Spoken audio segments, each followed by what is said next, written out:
पापा सुबह से अभी तक कुछ खाना ना खा चला कुछ खाना कौची एकदम सोचित रही था। अरे का खाऊं हो, छोटका भाई के हम ऊंच नीच बोल देली है। घर बनावे लागी ईटा गिरल रखलू बगीचा में आ हम बोल देली ओकरा ऊंच नीच खीस पीत में। आ वही बात हमरा दिमाग में बेटा खटक रहल है कि हमर छोटा भाई है आ ओकरा हम बोल देली ऊंच नीच। घर बंटवारा न होल है, जमीन बंटवारा न होल है, ये सारा चीज हम ओकरा बोल देली। आखिर बड़ भाई हम हिला तो ये तो दायित्व हमरा न बना है हो कि जितना जल्दी हम बंटवारा कर दूं और अथी करके दे दी ओकरा घर बना ली। लेकिन हमरा बेटा शौक है कि सारा परिवार हम एक जगह रही, एक मकान में रही और खुशी खुशी रही। आ ये छोटका भाई बतावा अलगे घर बनावी थल तो ये बतवा के देख करके हमरा बेटा बर्दाश्त न हो कि हमर परिवार एक अलग होवे जाई थे। इसलिए हम ओकरा खीस में ऊंच नीच बोल देली और कह देली कि प्रशासन तक बुला देबू। यह बात के हमरा टेंशन है बेटा। हम कुछ न सवेरे से हमरा अने पानी न ढूकी थो। इन्ने उन्हें ज्यादा गाड़ी मांगे के फिर में रहम न तो हमार औरत के तबीयत कस के बिगड़ जाए। चलो ही भैया से गड़िया मांगो। ठीक है देतन तो देतन न तो का करूं।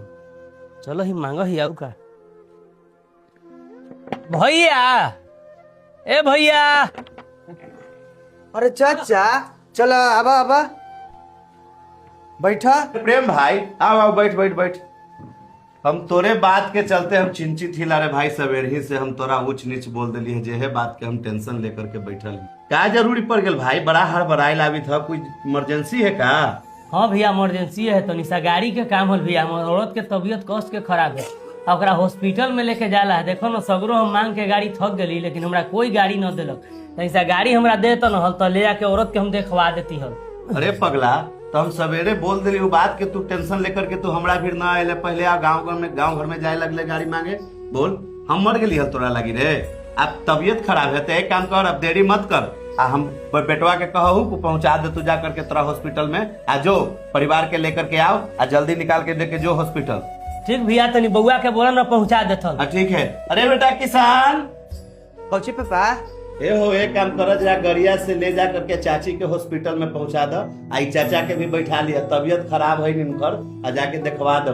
अब कुछ पैसों कौड़ी की अगर कमी होती ना तो जाके मम्मी से तू कुछ पैसा कौड़ी मांग लो आ मांग करके जा हॉस्पिटल में जाके दिखवा दो चाची के। आए हो भाई सुन, अगर पैसा के दिक्कत हो तो तुरंत हमारे बेटा दिया हमरा तो इन्फॉर्म करी है, हम तुरंत पैसा भेजाए हॉस्पिटल में। ठीक भैया चलो ही वो गड़िया लेके आओ रे बुआ। चलो चलो ठीक है भाई जा। चाचा जब इतना इमरजेंसी है तो पहले हमरे ही नहीं हो तो तू कौची गाँव घर में घूम ले चली चला। न हो हम जानली कि भैया हाथ में लड़ाई कर ले। ठीक है चल हो।